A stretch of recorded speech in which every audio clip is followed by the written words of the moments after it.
Hello, everybody. My name is Gabriele Lana, and I am a computer programmer. And I've been one for a couple of decades now, and I wanted to be one since my parents bought me that Commodore 64 for Christmas in 1985. Today I will talk about ethics and professionalism. We don't have time to cover all aspects of those topics, so I will focus on what I think is important, on what I think we should do in our profession, and what we should be worried about. Let's start with ethics. Why do we need it in our profession? If you ask the software craftsmanship people, they will tell you that we need a way to discipline ourselves because our profession is becoming more and more important as our job, our work, will impact the quality of life of many, many people. And it's true. I agree. We need better software. We need to be better. We need to become better. And I will show you how ethics can help. If you are working for a company that is structured in a pyramidal way, chances are that you will find yourself at the bottom of the pyramid. This means that you are the workforce of the company, and the workforce has to be a commodity. Not because the company is evil or they don't like you, but because that's how things work in companies like that. A commodity is something that is disposable and replaceable. Your salary is well-defined. You don't have much room to earn more. Your job is well-defined. You don't have much room to do something different.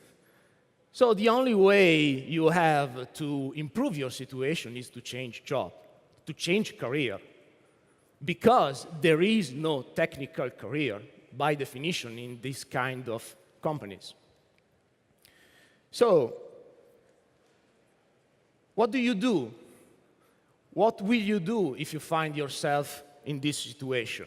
Well, the easiest thing is to comply with the situation and stay where you are, doing the same thing over and over again.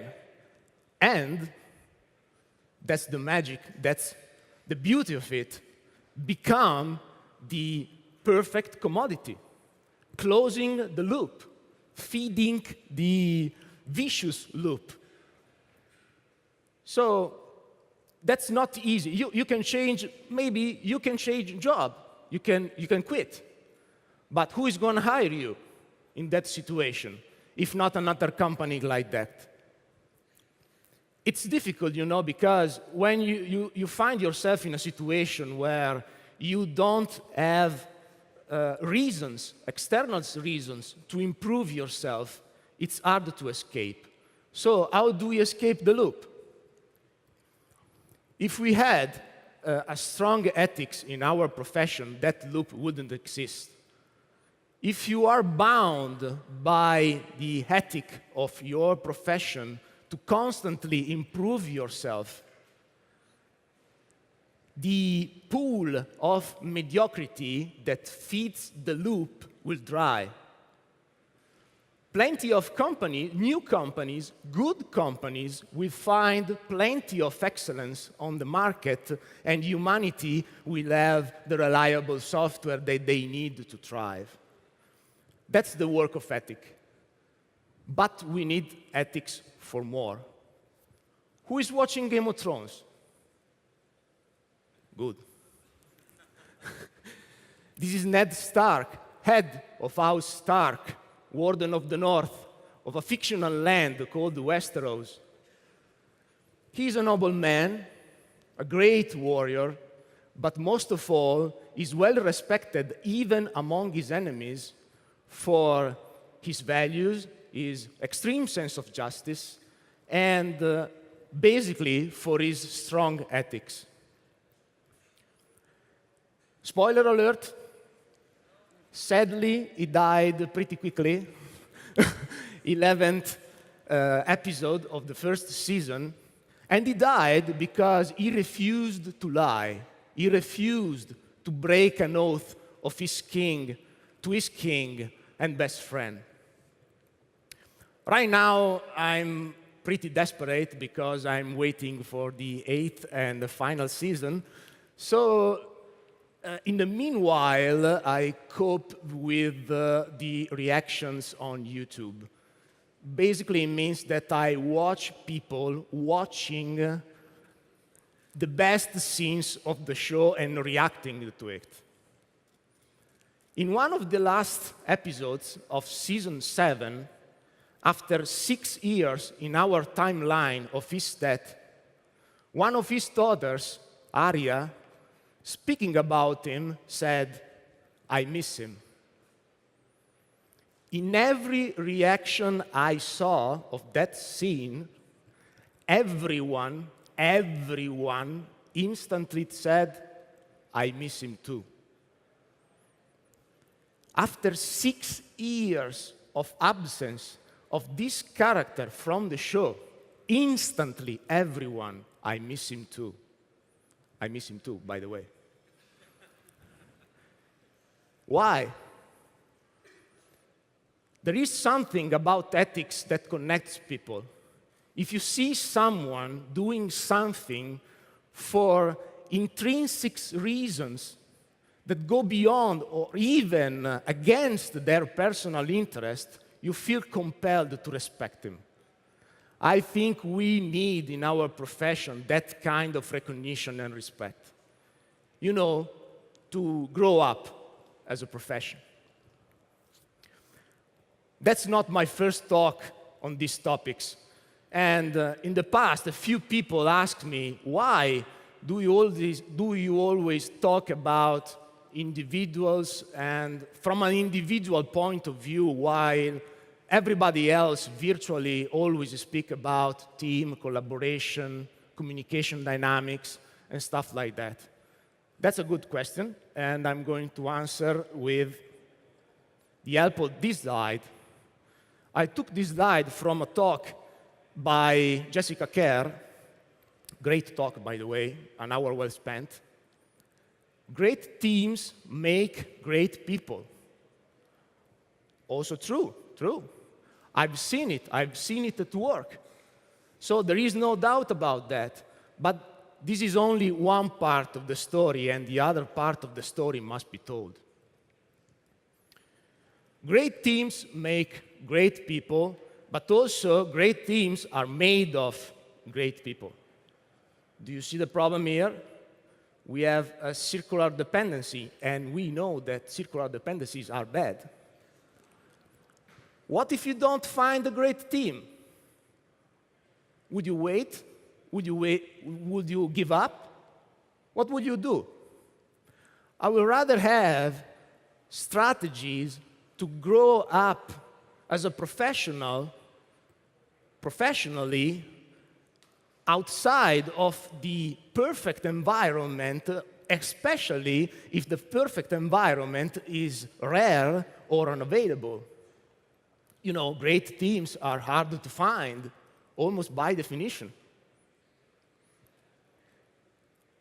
If I have a way to become better, to evolve, to become maybe a great developer on my own, I will increase also my chances to find great teams, or even to create my own team and attracting other great developers. So focusing on the individual will break the dependency and will create more options. I have a bad news and a good news. A couple of weeks ago, I started watching this TV show. The plot is nothing new. In the future, humanity found an inhabitable planet, and they want to colonize it. Okay. So they are searching for people willing to give up everything they have on earth for an opportunity of a new life, a new beginning, or as they call it, a clean slate. Well, if you don't like your life, that's like a pretty good deal, right? So they found them. But they come to realize pretty quickly in the show that there is a problem with the plan. The problem is you will still be you. If you are headed in the wrong direction, changing the environment is not going to change much. That's the bad news. The environment is only one part of the story. The other part of the story is you. If you don't start to change yourself, nothing is really going to change. But that's also the good news, because guess what? In the whole universe, the only person you can really change is yourself. So, congratulations. The end is up to you. Also, I want to talk about responsibility. When we talk about shared responsibility in Agile, we are not saying that all the responsibility will be given to an abstract entity called teams, so that all the individual responsibility is gone. Quite the opposite. We are saying that everyone is responsible for every action of everyone else in the team. That's like individual responsibility plus. That's tough.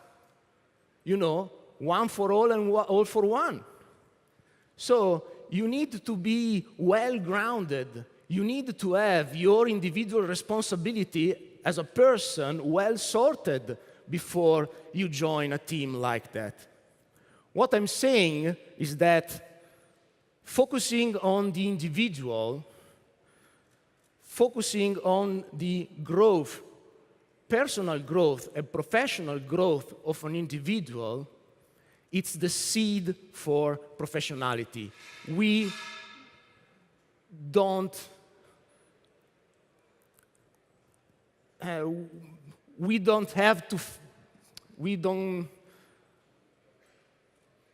want to lose the focus on the individual. Talking about professionalism. Do you want to see an example of a professional? There she is, Sarah Connor from the Terminator movies franchise. She was a pretty normal girl living in the 80s. And then one day she finds out that there is a cyborg coming from the future called Terminator, with the only goal of killing her and killing her unborn child, which will become the leader of the resistance against the machine in the upcoming war. And that meant that if she were to die, all mankind will be doomed. Damn, man, that's a lot to take, She didn't die. She faced impossible problems and became impossibly strong. That's a badass, under any definition of the term. Look at her. She can't lose, because you know that she will fight with everything she has got until the end, and that's not losing, independently of the outcome.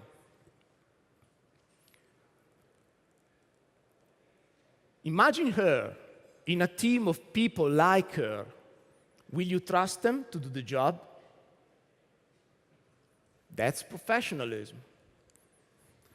A pretty high standard for a professional. So how do you become one, besides having a Terminator chasing after you? That's a good question. And I'm not talking about the list of things you should be good at, but I'm talking about the general strategy, the setup on how to become a professional developer.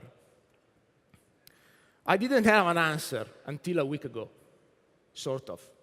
Lucky me, a week before the conference. Look, it's really simple. It's embarrassing. It's almost embarrassing. But I had an epiphany. Something clicked, and I wanted to share it with you. I was reading this book, and I realized I had a bias. I always thought that a character will identify, will define a set of behavior. I've never thought that a set of behavior can identify a character. It's simple, but it's tricky. In the book, the author wrote that an athlete will never miss a workout. So if you want to be an athlete, start from there. Don't miss any workout. So the answer on how you do become a professional developer, it's really dumb. Behave like one. And that's a really good news because, most of the behaviors are not related with skills or competence. So you can start to behave like a professional programmer right now. You can start to ask yourself questions like, what a great developer will do in a situation like this. And you do it. This is nothing new, right? It's the apprenticeship model. You find yourself a set of role models, you break down their behaviors, you analyze it, and you start to make those behaviors yours. Also, that's why being part of a great team, it's such a speed up on your improvements as a professional because you are surrounded by role models all day long. One of the behavior of a professional programmer is studying. I guess there is no surprise in that. But I guess that we have a couple of questions that are worth asking. First is what you're going to study. I always feel a tension between pragmatic knowledge and foundational knowledge, because pragmatic knowledge is something that has a clear value, something that you can use right now at work and be happy about it. And foundational knowledge, it's harder to acquire, it's mostly useless right now, but can be life-changing in the future. So I have a rule of thumb. For 1 hour that I dedicate in acquiring pragmatic knowledge, I have to spend 2 hours for foundational knowledge. Why so much? Because, foundational knowledge is hard. It's harder to acquire, and most of the time, maybe it should be out of your comfort zone. Plus, until a few years ago, I was making a mistake. Reading and understanding, it's not enough for foundational knowledge. You need to study the material, you need to do the exercise, you need to repeat the key points in time. It's hard. Another question is, how much time? Well, we are knowledge workers, so knowledge is pretty important. It's the thing that defines almost your value, so it's really, really important. And also, knowledge is volatile. Pragmatic knowledge gets old really quickly, and foundational knowledge fades away pretty quickly. So that's my data for 2018 for the Haskell and category theory stuff that I studied, foundational knowledge. 2 hours a day for 5 days a week for a total of more or less 500 hours and counting for 2018. Was it worth it? Yes, I think so. I will tell you maybe in a few years, but I think so. And also, I need to say something on these matters. Let's take monad, for example. Monads are from the category theory, and they are commonly used in Haskell, so they were part of my studies this year. Monads are pretty famous for being harder to understand, supposedly harder to understand. I mean, look at the definition. A monad is just a monoid in the category of endofunctors. Well, that's not a formal definition, but a definition understandable if you know a little bit of algebra and a little bit of category theory. Of course, it's complete gibberish if you don't. So many people came up with half-baked, misleading metaphors trying to explain what a monad is, like a metaphor like the burrito one. So what's the problem here? I don't care if you know what a monad is. I didn't for a few years, for many years. I do care if you know what a monad is, if you're going to use it, especially if you are going to use it in your paid professional code. Look, if you are an amateur, you can get by with half-baked metaphors and wrong simplifications as much as you want, as long as you want, I don't care. If you don't know the inside out of your tools of trade, the probability of misusing them is really high. If you are an amateur, that's okay. If you are a professional, it is not. So to the question, how much time? The answer is a shitload of hours, if you want to be a professional, that is. The last question is, who should pay for it? In the last software craftsmanship conference, Robert Martin said that a professional should pay for their own education, which is a pretty professional thing to do. But Emily Bush argued that not everybody can pay for their own education. Not everybody have the resources, time and money to pay for their own education. So she said that you should go find an employee that is willing to pay for the education of their employers. No, an employer that should be willing to pay for the education of their employee. They are both good arguments. I'm more on the side of Uncle Bob, simply because I want a profession where professionals are paid enough money to be able to invest in their own education. Also, I'm wondering who is going to pay me 500 hours to learn Haskell that I don't need right now. It's an investment for my future. Maybe it can work for pragmatic knowledge, but maybe not for foundational knowledge.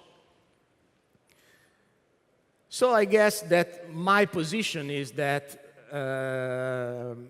I will go for the Uncle Bob side, but I will keep the strategy of Emily Bush for bootstrapping a professional career. So in the beginning, when you maybe you come from a place where you can't afford to pay, someone else is going to pay for you as an investment on you, but pretty quickly you should be able to pay for yourself. Another thing that a professional will do is to work professionally. What it means to work professionally in 2018. Maybe agiles come to mind, maybe not. We know right now that nobody understands agile like REST. What we are doing right now, it's a poor imitation of the real thing, but that's not the real problem here. I will not talk about that. I will talk about something that I think it's much, much, much worse. Do you know that we switch applications 566 times a day? The problem is that can undermine our ability to work professionally that I'm really worried about. It's that we are losing intentionality in the way we work. We react more and plan less. And the problem is that our brain, the primitive part of our brain, it's pretty happy with that, with reacting to external stimuli all day long. Maybe you can even feel productive in doing that, but chances are that you are not. Productivity is managing energy, attention, and time dedicated to the most important thing you can do. That implies intentionality, planning, awareness, not reacting quickly. So you need intentionally to know that what you are doing right now is the most important thing you can do to reach your goals. Maybe it is to reply in pseudo-real time to every message on Slack. Maybe not. Definitely not. Let's categorize work based on value and focus. The value part is pretty self-explanatory. The focus part, let's pretend that the left side, it's the I/O-bound kind of work, and the right side is the CPU-bound kind of work. Of course, we want to get rid of the work that creates less value. So how do we get rid of busy work? You know, busy work, it's the worst. It's when you go home really, really tired, but you are not able to tell what you did in the day. I did a lot of stuff. You can even tell from the stand-up meetings, you know. What you did? I did a lot of stuff. Okay. But that's tricky, because collaborative work can turn into busy work. It's almost indistinguishable, because the difference is on the definition of value. So maybe replying to a set of emails is the most important thing you can do right now. Maybe not. How you can tell? You can use team and personal retrospectives to spot the waste in that kind of work, and maybe you can get rid of the other part of the work. The useless work, it's simpler, because if you have a good definition of a clear goal, a good definition of done, and you time box your activities, you should be good. What is useless work? You know, when you are focused on doing something, you can diverge in something else. Maybe you are coding and you see an opportunity for refactoring and you start to chasing it. And then another one, and then another one. And then you wake up after 4 hours and what did I do? Then you need to use your Git foo to separate all the commits and pretend that that was the plan, you know. With Timebox, you can avoid that because one of the good part of Timebox is to wake up you regularly so that you can check what you're doing right now. Oh, I'm diverging. Let's step back. Stay on the goal, because the goal is the most important thing you can do. Reaching the goal, it's the most important thing you can do. And then the last part. Here, you have to be able to control the switch between the two kinds of work, because they are both valuable work, but the switch is costly and it is waste. Plus, I'm telling you right now, I'm worried, really, really worried, because deep work is losing. Especially if you are working in an office with an open plant, because, you know, open offices is where deep work goes to die.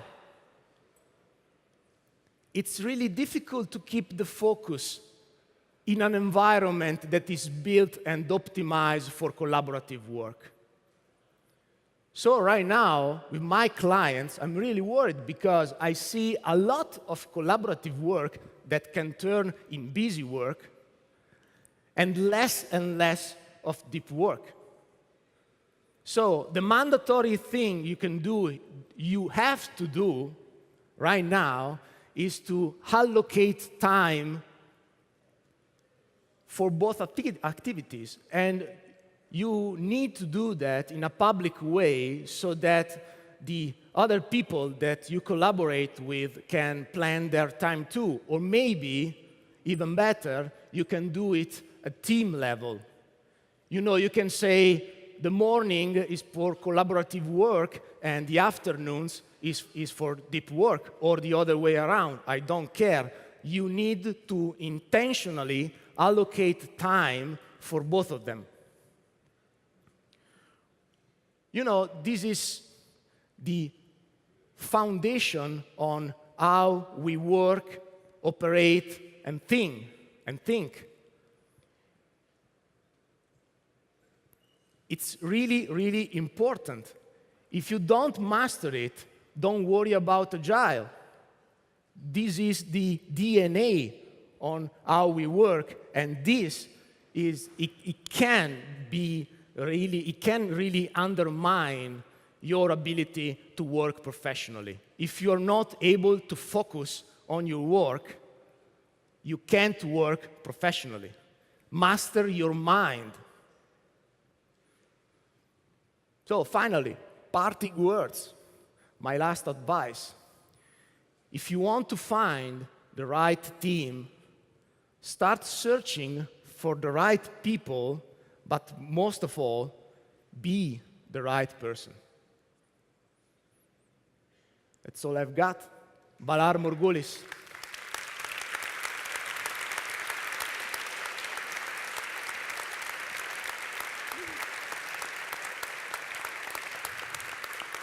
Thank you, Gabriele.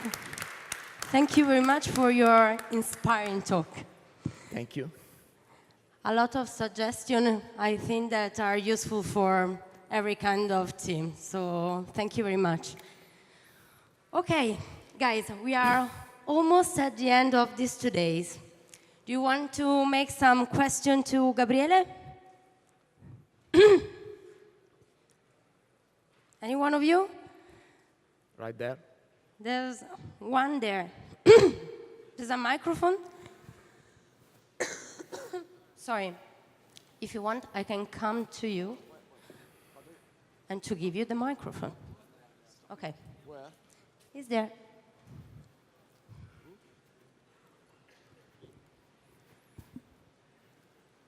Hi. Thank you for your explanation. I have two questions, a bit strange. The first one is, about what do you think about Pomodoro technique?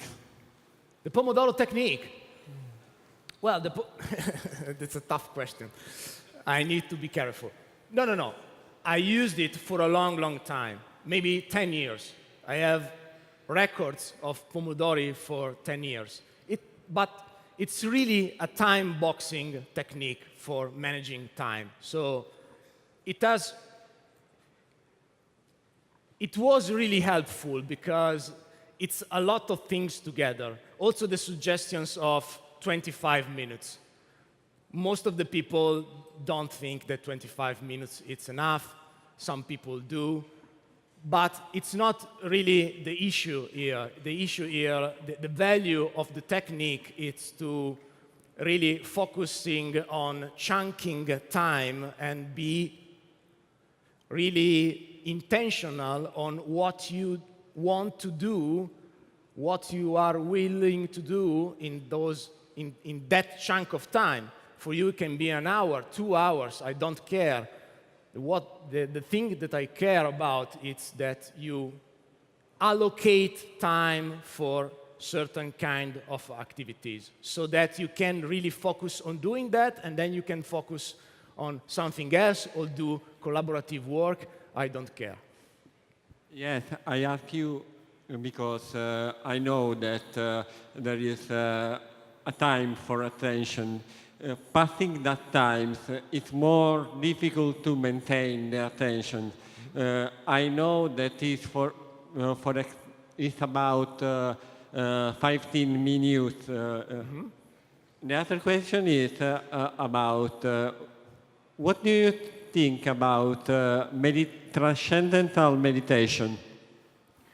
Well, I didn't see it, but I didn't talk about it, but meditation, I don't really know about that kind specific of meditation, but meditation can really be helpful by maintaining the focus, because besides having someone that interrupts you, or maybe having some notification that interrupts you in your focus, you can distract yourself, not in a focused way, but with other thoughts, okay? You start wondering and thinking about other things, and maybe, I need to check Facebook, or maybe someone has sent me an email, or something like that. Meditation can help dealing with your thoughts by seeing your thoughts and take that thoughts and put them away gently.